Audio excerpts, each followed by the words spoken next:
Tan. Bây giờ đặt chèn vào đây. Bố hiểm lại. Làm chợ biết rồi. Về kỹ việc chụp điện thoại để tăng nằm ao mất.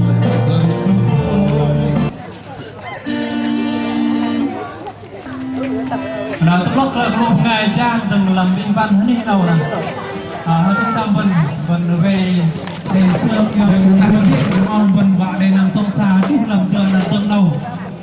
Nào pin vẫn đó cái chờ vẫn pin vẫn mất sông xa có mất tấn đi nào là vẫn rốt đi viên nhau ở sông xa sơ dài lúc bắt đầu giờ nào là vậy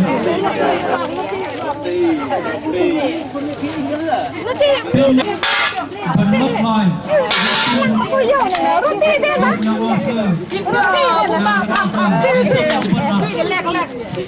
pin mất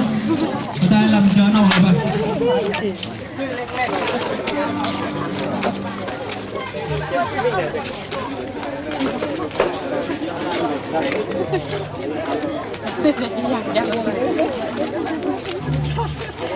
căng từ bắt trung tâm là phần sơn khách sơn nhóm ông phần đường tay thiết là phần tốc hành con là vào phần cặp đẹp với ông cờ rồng pin và cờ ba phần hết đi phần hết lưng phần chưa dơm phần này mà ba phần hết đi quay là bạn có những quay phần mà này tô mặt từ mù phần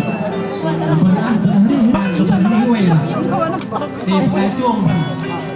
pin bên này bằng pin block của phần nhau ông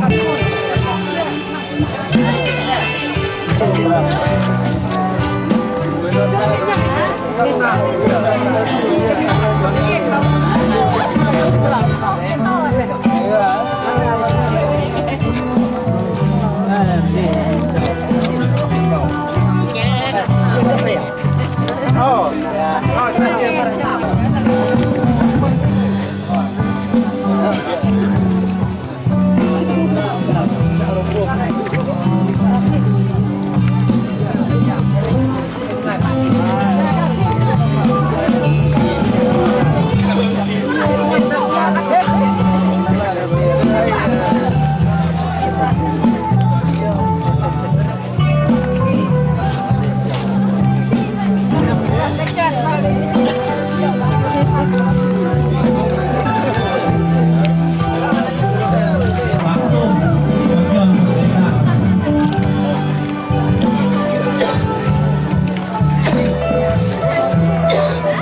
Ghiền Mì Gõ để không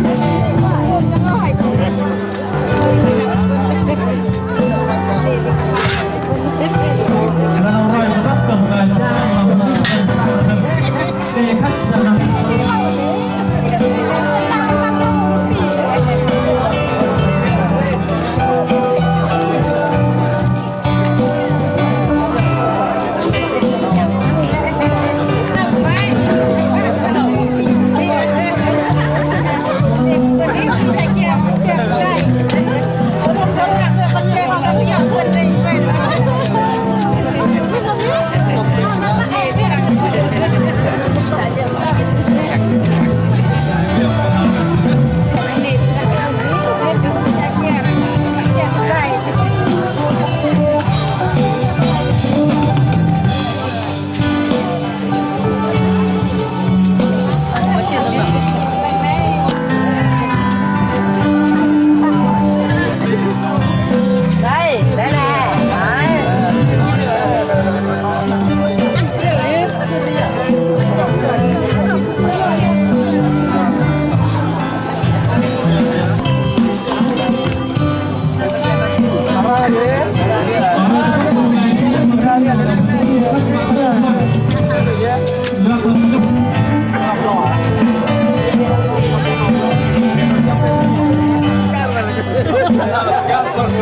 video hấp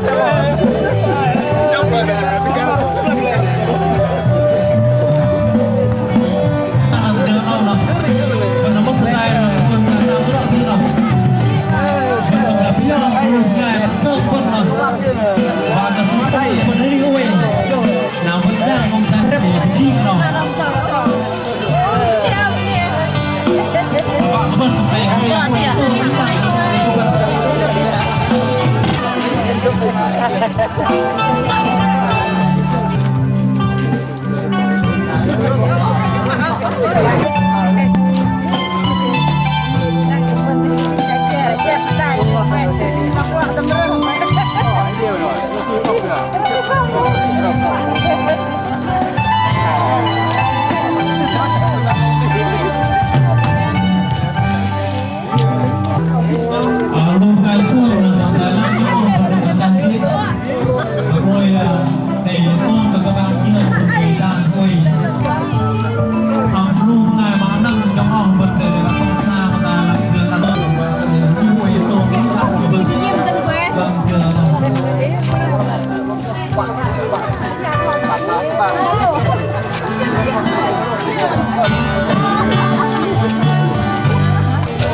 ông quay cái nhau ông vẫn là tăng chiên vẫn bạn đang song sang tại lòng là tương đồng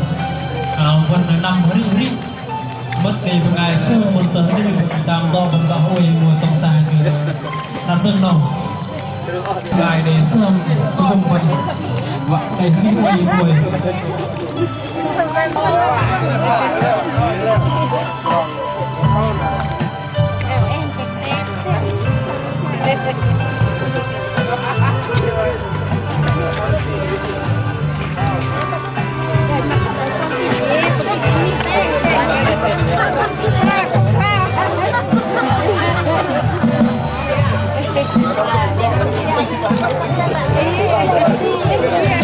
tám to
Giang bọc cây tây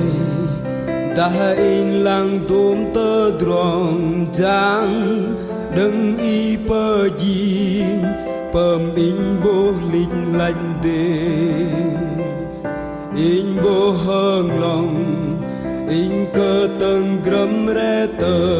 pleng hầm lâm tê đàng đi tôm del y bờ gì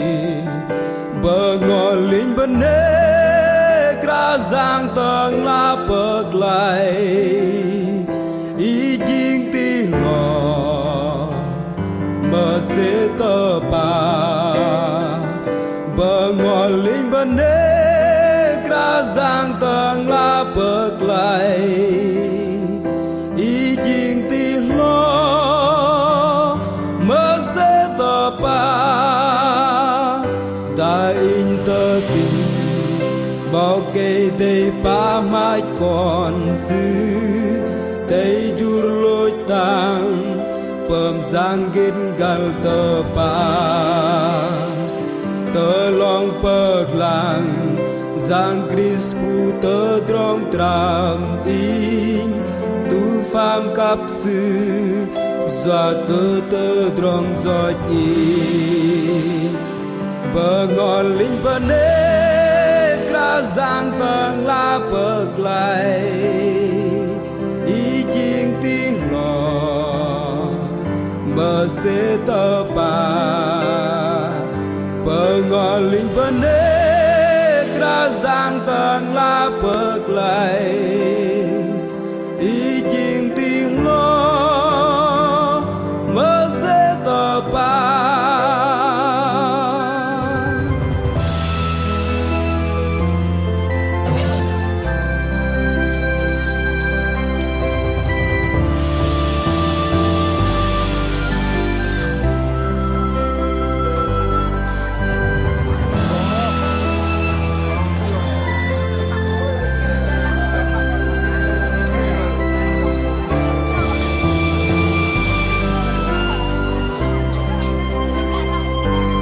kri jur tây go đây yek chok hiop na ha tar hơ tok y pờ ngó linh rơ ngày bơi in go chu zom cũng cần giờ tí cơ cù nói cơ bo cây đây ra giang in ma ti lo bờ ngọn linh bờ nê ra giang tầng la bờ lại y chính ti lò mờ sẽ tơ pa bờ ngọn linh bờ nê ra giang tầng la bờ lại y chính ti lò mờ sẽ tơ pa ngọn linh bên nê ra giang tầng la bờ lại y chính tiếng lo mơ sẽ thở pa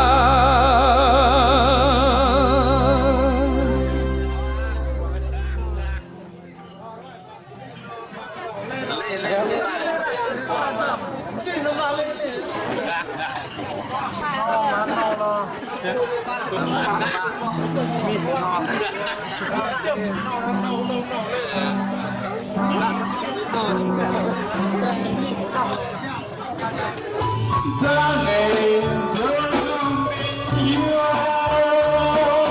để chia su mềm cơ lụy sự vừa quên điều đại tình anh rồi còn lại rồi cho được in trong đó ba để giữ hờ đại mình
Lang tao milik nè.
Gặp được mai lăng chữ thay lăng gốc phải liền đấy.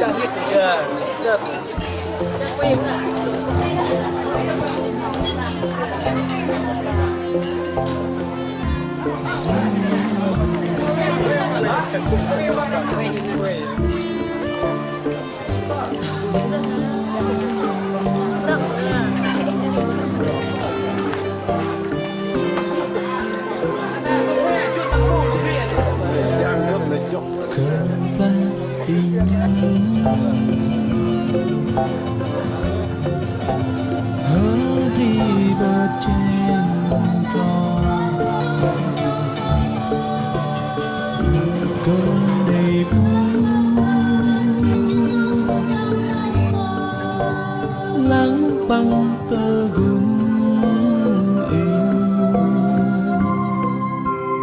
Menino Jesus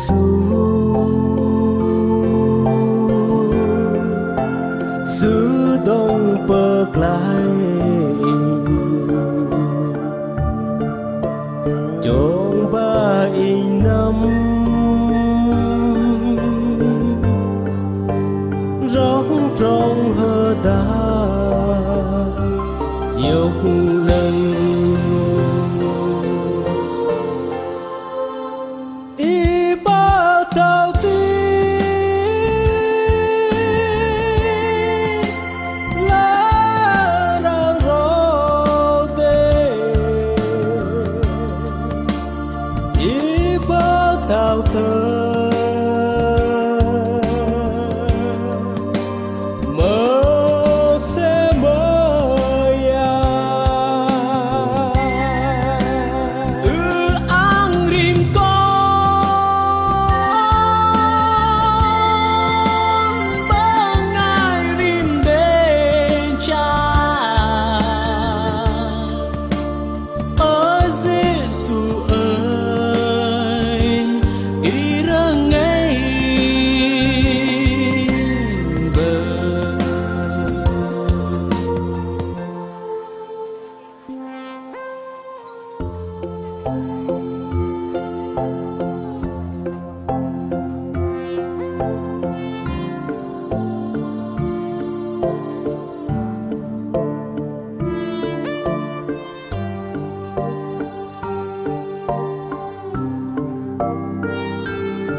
Menino Jesus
Đại diện cho bốn họ Sài Gòn đến để chung vui cùng các bạn trẻ đang có mặt trong buổi tối ngày hôm nay. Một lời chúc sức khỏe, một lời chào trân trọng và một sự đón tiếp nồng hậu nhất ạ. Vâng, xin chân thành cảm ơn quý vị. Vâng, kính thưa quý vị.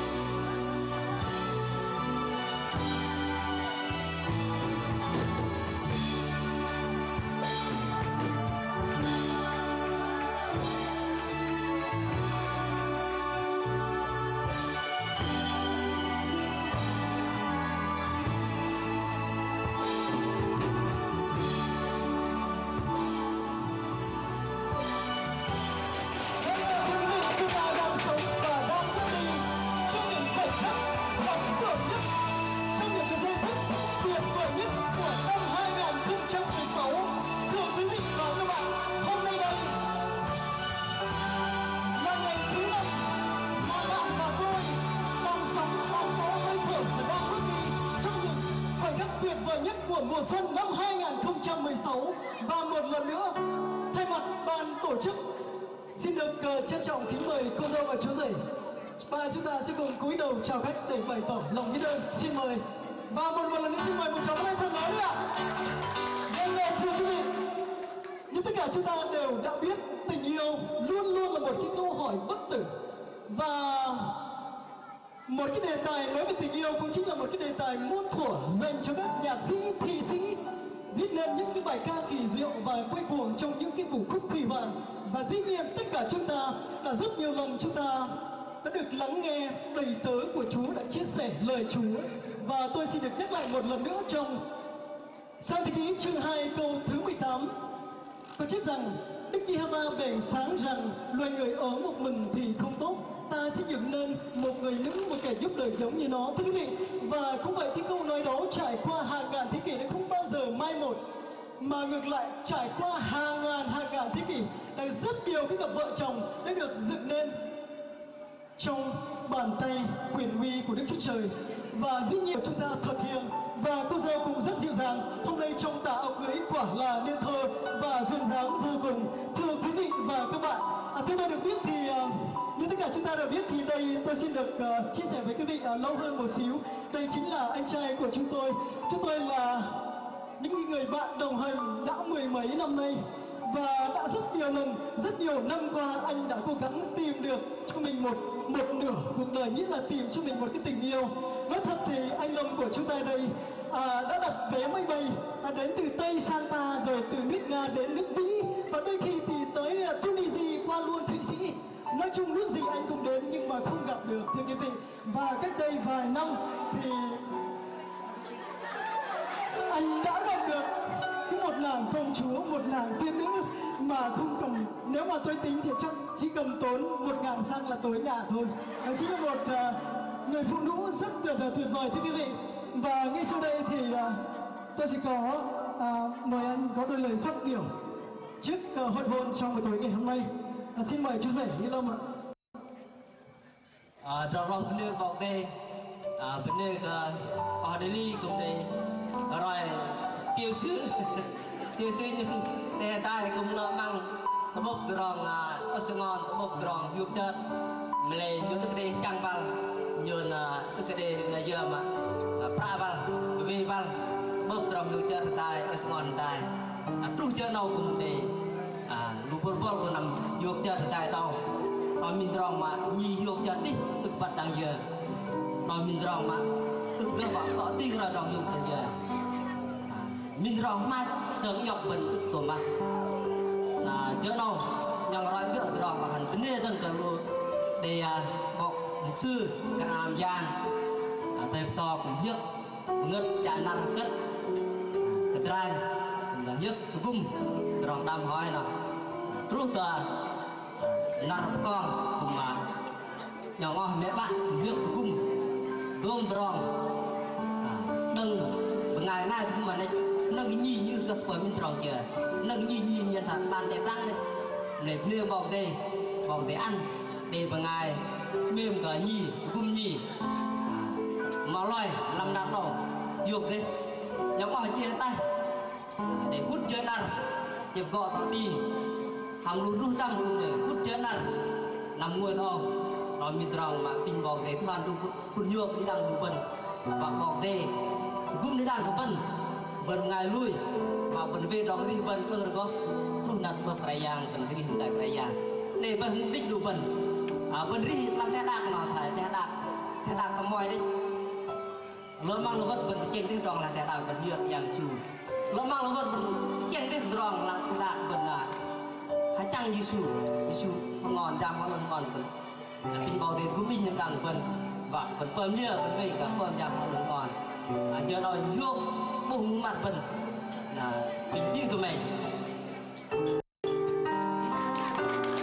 Vâng, xin cảm ơn những tràng pháo tay thật lớn của quý vị.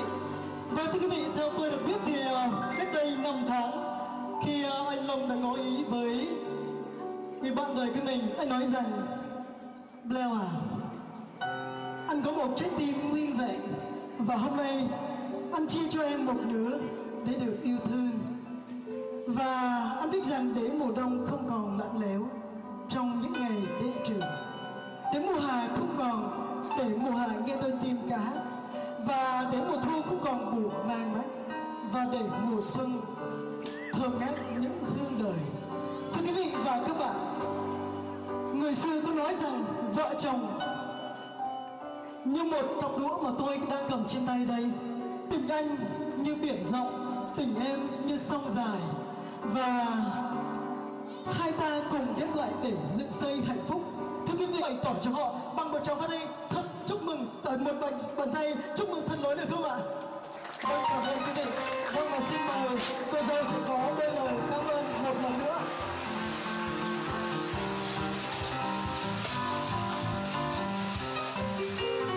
Vâng, xin mời em sẽ có đôi lời phát biểu được không ạ?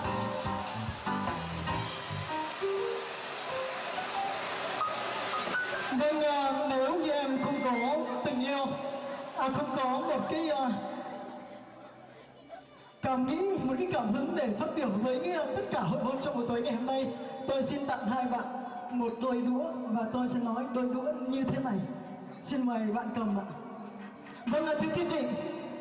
nếu quý vị đã nghe tôi nói đôi đũa thì nói lên rằng họ hãy cùng nhau chia sẻ những cái ngọt bụi và trong từng miếng ăn, và dĩ nhiên trong từng giấc ngủ, trong từng hành động trong cái cuộc sống hàng ngày. Nhưng mà một cái câu nói rất là tuyệt vời của Tân Viết Pháp, đó chính là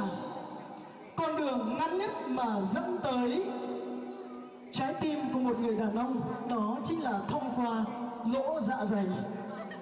Thưa quý vị và các bạn, và ý tôi muốn nói rằng bạn đang cầm trên tay một cái đôi đũa thật tuyệt vời. Ý tôi muốn nói rằng chồng của bạn đây là một người rất tuyệt vời, và trong nay mai dĩ nhiên chồng của bạn sẽ phải lặn lội, sẽ phải hy sinh tất cả những gì để mang đến cho bạn có được một cái cuộc sống sung túc, một cái cuộc sống thật sự hạnh phúc. Và tôi muốn bạn hãy chăm sóc anh tôi như thế này. Khi anh tôi vào nhà thì bạn hãy làm bổn phận của một người vợ, hãy chăm sóc cho chồng của chị, đó chính là hoàng tử rất đẹp trai đây, bằng những miếng ăn mịn luôn luôn liếc ngang liếc dọc, đặc biệt ngước lên trời và nói rằng Chúa ơi, con tạ ơn Ngài vì đã ban cho con một người phụ nữ tuyệt vời hơn hết trong những người phụ nữ, đó chính là bà. Một lần nữa xin bạn hãy dành cho họ một tràng pháo tay thật lớn ạ. Vâng, và sau đây xin tất cả chúng ta hãy cùng hiệp lòng với Chúa và xin mời một người cầu nguyện. Xin được trân trọng kính mời. Xin mời chú Dinh.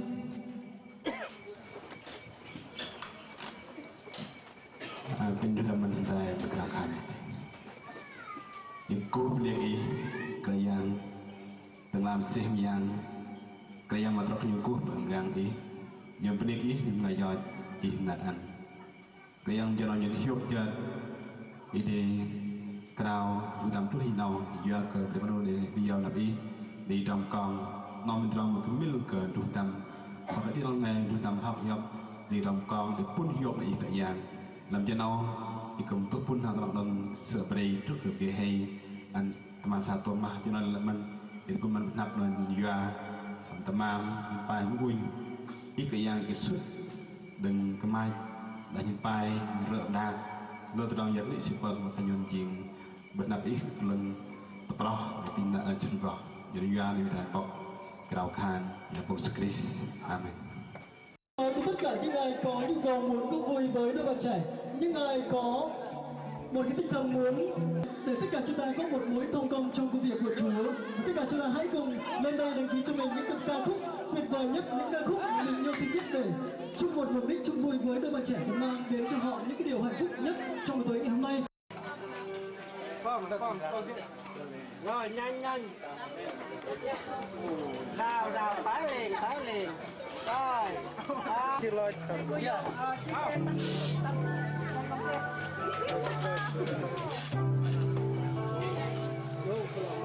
mà đang nấu nướng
Vâng, thưa quý vị, thưa toàn với quý vị, tôi đã tứ tuần và nói thật thì về phần hát ca sau đây tôi sẽ dành cho thanh niên. Vâng, thưa quý vị, sau đây xin mời quý vị hãy cùng tôi chào đón một tài năng trẻ của chi hội Predator nói chung và quân thôn của anh ấy sẽ cũng là người dẫn chương trình trong buổi tối ngày hôm nay. Vâng, và một lần nữa xin quý vị hãy cùng chào đón anh ấy bằng một ca khúc tình yêu dấu ký. Xin mời quý vị hãy dành một tràng tay thật lớn nữa ạ.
Ngài đưa tôi đi vào chốn an bình.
Hãy subscribe cho kênh Ghiền Mì Gõ để không bỏ lỡ